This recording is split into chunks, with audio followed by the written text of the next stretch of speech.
if somebody gave me $1 million right now, it would make me happy. Where does the happiness come from? Is there happiness in the check? Is there happiness in the paper? It's not in the paper. It's coming from inside of us.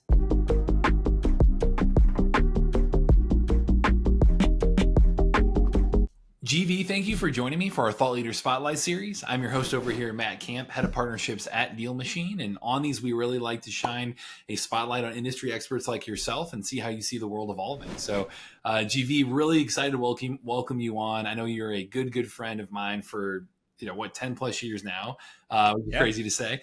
GV Freeman, for everybody, quick little intro. You're an author and a dynamic force in the world of human transformation. 20 plus years as a serial entrepreneur and now a coach and facilitator. You teach your students to use century-old tools to solve modern-day problems and really have a focus on kind of this intersection between entrepreneurship, mental health, spirituality, psychedelics, like all the above. So, GV, thank you for coming on, man. Excited to have you. Yeah, thanks for having me. It's a pleasure to be here. Yeah, I know I mentioned a little bit about your background in the bio, but can you maybe talk more about starting us off with kind of your entrepreneurial journey and again, excited to kind of share a different topic with our audience here today. So, Sure. I think like most entrepreneurs, we can go back to the first lemonade stand days, and that I'm no different in that respect. I started, I would say, my real entrepreneurial journey in high school. I started DJing, and I was DJing like high school dances, and then I became a DJ for 15 years. I spent a couple of years working on the cruise ships, DJing on board Carnival. After I got back from the ships, I started teaching. Actually, during college, I was teaching computer classes. I was teaching people how to use like Word and Excel and Outlook and things like that for a community college. And then when I got back, there was a computer consulting company in a small Midwestern Nebraska town that needed somebody to teach. And they actually built a training center for me to start teaching. I started off as an independent contractor with them. I got hired, and I was the 6th person hired in this small computer consulting company. And I got a lot of experience in watching how businesses grow and scale and how to do it the right way. Mm-hmm. I still look back at that as probably a really foundational experience for my entrepreneurial journey. From there, I ended up in St. Louis in 2010 and spent the next really 10 years being I would call it like a full-time consultant. People would hire me to come in and do a 1 to 3 year digital transformation project work. Mostly I was working for tech companies doing sales, marketing, and product development. I spent 10 years as an entrepreneur in residence with a local accelerator. So I've worked with entrepreneurs who are just wishing a prayer with $0. And I've worked with a lot of really successful companies, helping them grow their businesses. So yeah, that's sort of the entrepreneurial journey, at least. I went full-time solopreneur in 2021 with my coaching and facilitation practice. Yeah. I was gonna say, can you tell me more? I know you, from there, you've spent a little bit of time, obviously, creating that book. I've really have loved to hear your journey through that. And I know we catch up pretty often too. So I kind of got to see that develop and everything. So can you talk more about what that journey was like as well? Well, we have to probably go back 2007. I ended up getting sober. So I put all alcohol and recreational substances down. 2010, I moved to St. Louis. 2012, I found therapy. 2012, I also found yoga. I did my yoga teacher training that year. 2013, 2015, I ended up in Peru sitting with psychedelics for my own healing work with ayahuasca. Then 2016, that sort of started opening up a whole bunch of new doors, both on this plane and other planes of consciousness. And I would say that in the 25 years that I was helping other people build their businesses, there was about 15 to 17 years of that. I was also walking this parallel path of my own inner journey, my own spiritual awakening, my own inner work, both in therapy and medicine work and yoga and all sorts of things. The culmination of that, I think, I started a program in 2021 called Founders Thriving, and I was working with early stage entrepreneurs to try and incorporate mental health into their businesses and to their everyday practices. what I found is that most early stage entrepreneurs have no desire to be mentally healthy. They would rather make money instead. So a lot of the messages that I was preaching sort of fell on deaf ears. It wasn't until I started my coaching practice that I realized that it's usually like late 30s through your 40s into your early 50s when people start to kind of wake up. They start to feel some level of discomfort. And that's the perfect time to start doing inner work. The book is called Healing with Psychedelics. So it is really a step-by-step handbook for people who want to do this work. So much of that work is happening underground. It's happening in other countries. People are getting potentially harmed by doing that work by unethical facilitators or just lack of preparation. So I wrote a book based on all of my experience and my work with other people to help them better prepare for sometimes the biggest, most profound journeys of their life, sometimes that outweigh the birth of their children or getting married.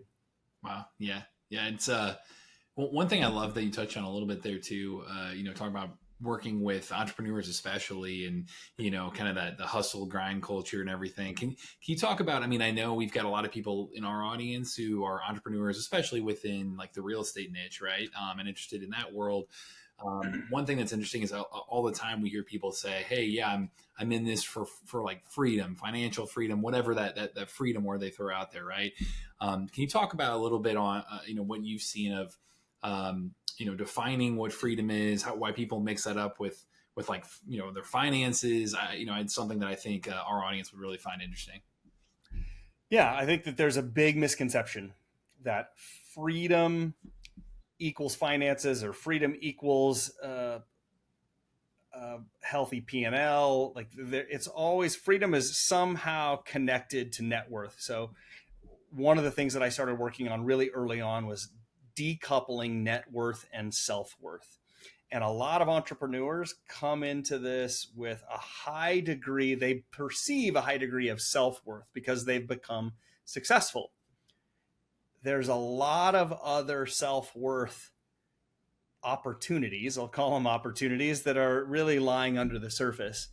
And if you really begin to unpack freedom, if we begin decoupling freedom from this idea of net worth, freedom is really the formula that I use is purpose plus prosperity plus happiness equals freedom. So if we look at a lot of, I'm just going to say like passive investors or folks in the real estate world, they want freedom, but they think that they're going to achieve that financially, and they leave out, and the real estate people have not cornered the market on leaving these things out. So I don't want to call anybody out unfairly, but they've left out purpose and they left out happiness. And another big mistake that gets made is that people will say, I'll be happy when my net worth is 10 million. I'll be happy when my net worth is 100 million. I'll be happy when I make my first million. I hear that a lot of times. One of my coaching clients said, I'll finally be happy when I make my first million. And she came on a coaching call one day, and she was actually in real estate. She came and she said, I just met with my accountant yesterday. You'll never believe what they told me. They said that my net worth is over $1 million now. And I said, so are you done? Are you happy? And she says, I'm no different than I was the day before. And I think that's a real measure. Like, we thought when I started working, my first salary was $24,000, and that was a big deal. And I thought, oh, if I just make it to 30, then I'll be happy. Well, then if I just make it to 50, I'll be happy, or 100 and I'll be happy. If we're not doing inner work, no amount of money or prosperity is ever going to equal happiness, or is ever definitely not going to equal freedom. Yeah. Yeah. I love it. I think, we've had people on here plenty before talk about mindset, talking about, deeper areas other than, just how to go do more deals necessarily. And that's our goal, is to help people feel, be successful in a lot of different areas, and also, feel like they're progressing and not just learning about DealMachine, but also in general, really excited about where their life is headed. So, why do you think we have so many misunderstandings about freedom like that, or about, conflating the two between finances and freedom? there's a big difference. I don't want to get too controversial or deep into this topic, but there's a big difference between religion and spirituality. There's a lot of confusion around this.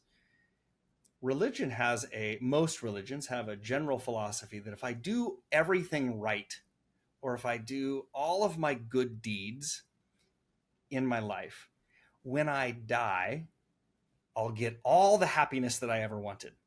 I got to die first and I got to get to heaven. Then all the happiness comes. I think that this is the same kind of idea in a lot of the Western mindset, in a lot of late stage capitalism, that if I work really hard, eventually I'll be happy. And we think that happiness is going to come from success. It's going to come from a big bank account. It's going to come from a happy marriage. And we can get some success from all of those. But we've been taught, we are indoctrinated into the idea of postponing happiness until we're done, whatever done means. That is a very, very old thought process that really comes from a lot of religious ideology. Spirituality, my very simple definition of spirituality is simply self-knowledge. And I'll give you a perfect example. If I came to you right now with a check for $1 million, if I handed you a check right now for $1 million, would it make you happy? Don't lie. I mean, be nice in some ways, but then also not fulfilling. I mean, true. Like, it might not be fulfilling, but there's a lot of people who say like, oh, it wouldn't make me happy. I know that happiness comes from somewhere else, whatever. You know what? I'm sorry, but if somebody gave me $1 million right now, it would make me happy temporarily. But the question is, where does the happiness come from? Is there happiness in the check? Is there happiness in the paper? There's no happiness in that paper. Uh-huh. So where's it coming from? If I give you a check with $1 million and you feel happy, where is happiness coming from? Yeah, I mean, I guess stability, or I don't know what you would. That's what happiness. That's what that $1 million would get you. Yeah, it would buy you some stability over time. But where does happiness come from? It's not in the paper. It's not in the stability. It's coming from inside of us. Yeah. Okay. All right. So if happiness comes from inside of you, why did that piece of paper make you happy? The happiness is already there. And this is an old Buddhist teaching that the only two reasons that we suffer in this life are from craving and aversion. Craving is wanting something that we don't have. Aversion is not wanting something that we do have. So if you got a rental property with a really leaky roof and it's going to cost you like $20,000 to get the roof repaired, mm-hmm. That's aversion. There's a point in time where you don't want that property anymore, but maybe you're underwater. You can't get rid of it. You want to get rid of something that you already have that is causing you suffering. Or on the other hand, you want $1 million in the bank account that you don't have. If you want something that you don't have, that's craving, and it will also cause you suffering. The way that we find true, long-lasting sense of freedom and happiness is to get rid of craving and aversion. We have to be happy within ourselves. And when I give you that $1 million check, what's happening in that few moments is it stops craving. Because you think, oh, $1 million. Now I have more stability. Now I can pay off this loan. You're thinking about all the things that you've been craving to do that you don't have to crave anymore, because the $1 million temporarily stops the craving. Yeah. What we need to do is create a life without craving and without aversion, because when we stop craving and aversion, the happiness that's already inside of us comes out to play. It's there all the time. We're the ones blocking it. Yeah. So what, I know you talk about inner work, especially with, we have people who are all along that kind of financial spectrum, right? Who are, going after that, or maybe have achieved it and they're like, now what, how do you get started on inner work like that? Like what's kind of the crash course for the newbie? Anything that causes you frustration, anything that causes you anger, anything that causes you sadness, that is a pathway into inner work. So if your kids are screaming some morning, or let's say that you're walking down the grocery store aisle, and one of your kids looks at the Fruit Loops in the cereal aisle and says, I want Fruit Loops, or Lucky Charms, they're better. They want Lucky Charms because there's marshmallows. It's all just sugar. And you as a parent say, no, we're going to eat something healthy. And that kid has a meltdown and just like lays down on the floor of the grocery store in the middle of the cereal aisle and starts screaming because they want Lucky Charms. If in that moment, if you feel embarrassed, if you feel angry, if you feel frustrated, if you feel out of control, oh my God, what are people thinking about me? Like I'm such a bad parent because my kid is having this meltdown. You don't have any control over what that kid does. It's like they're in their own little body, they're living their own little life. And we cannot be responsible for the actions of that child. But the fact that we are taking responsibility for it and it makes us feel bad, rather than blaming our frustration on the child, we have to look at ourselves and say, where is this frustration coming from? We are 100% responsible for our entire lived experience. If I am frustrated, there's something in me. The frustration's inside of me. So first of all, it's just recognizing it and accepting responsibility that I control 100% of my emotions. Other things, other people trigger those emotions, but the emotions are mine. If you're willing to honor the fact that all of those emotions are yours, then the next thing is what do we do with them? How do we deal with them? How do we move out of the reactionary mode and into the response mode? And the easiest way is like finding a therapist, finding a coach. I think that's the most common ways that people move into that. Yeah. There are other like more spiritual ways. Some people find spiritual opportunities in church. Some people find them in a yoga class. People are working with EO and different accelerate or different kind of incubator entrepreneur organizations.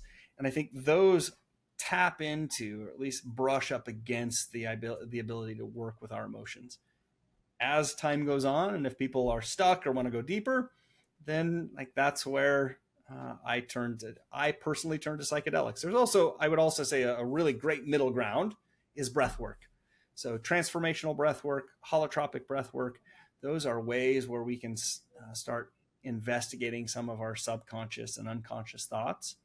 And then at some point in time, I move people into the world of sacred medicine, psychedelics. Sometimes that's in Peru, sometimes that's in the US and in more accessible areas. Yeah. Yeah. I know we talked a little bit about your book, and I know we're coming up on time here in a minute, but I did want to definitely get into that as well. And you've worked with, you've worked with people in the real estate world. You mentioned one client. How can people think about your book? I know we've talked about it as kind of this practical guide as well. Like I'd love for you to frame it for our community as a tool as well. Yeah. So I'm sure that you don't have to look very far to see scientific studies that are proving the efficacy of psychedelics for treatment-resistant depression, deep inner spiritual work, PTSD.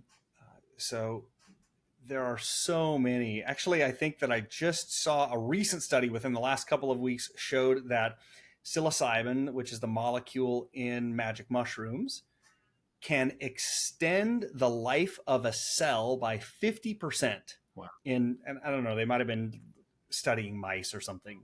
I don't think they've done human studies.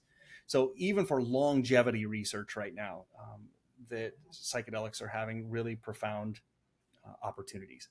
So The problem is that 90% of that work is happening underground, and there is no certification. There is no licensing. When you go to a doctor, if you have a bad experience, that doctor is licensed. And if there is a problem, you can go to your insurance company, you can go to licensing boards.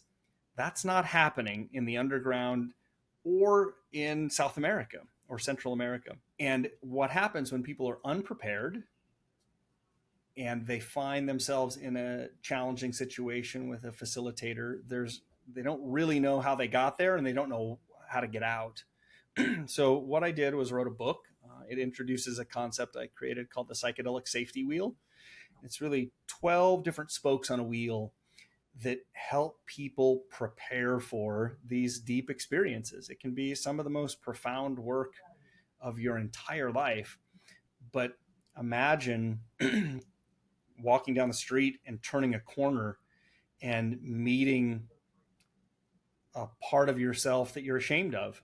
Or for that matter, imagine turning the corner and meeting God for the first time. And if you're an atheist and if you've never met God before, it's going to be a surprise. And you might not know how to understand that.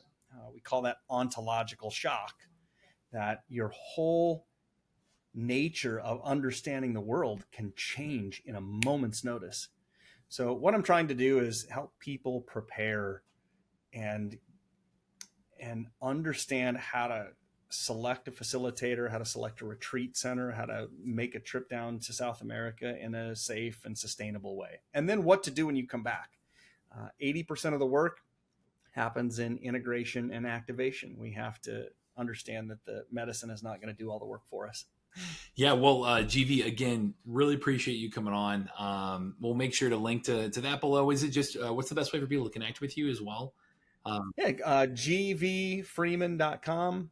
And the book you can find on Amazon, Healing with Psychedelics. Yeah, amazing. Yeah, and I appreciate you coming on again, like giving our audience a different perspective on things and how to even change. You know, again, we hear always in our space here freedom and that word thrown about. So it's great to hear additional ways of how to even conceive what that is. How to be fulfilled in what you're doing, and always appreciate you kind of coming on and giving us a different perspective, man. I have enjoyed being our friendship over the last 10 plus years, and excited to see your books. It's been years in the making, so finally out there is pretty awesome. Yeah. Thank you for the opportunity to chat about it. And I really appreciate chatting with you as well. Absolutely. And to everyone on here, this is Matt Kamp with DealMachine, and happy deal finding.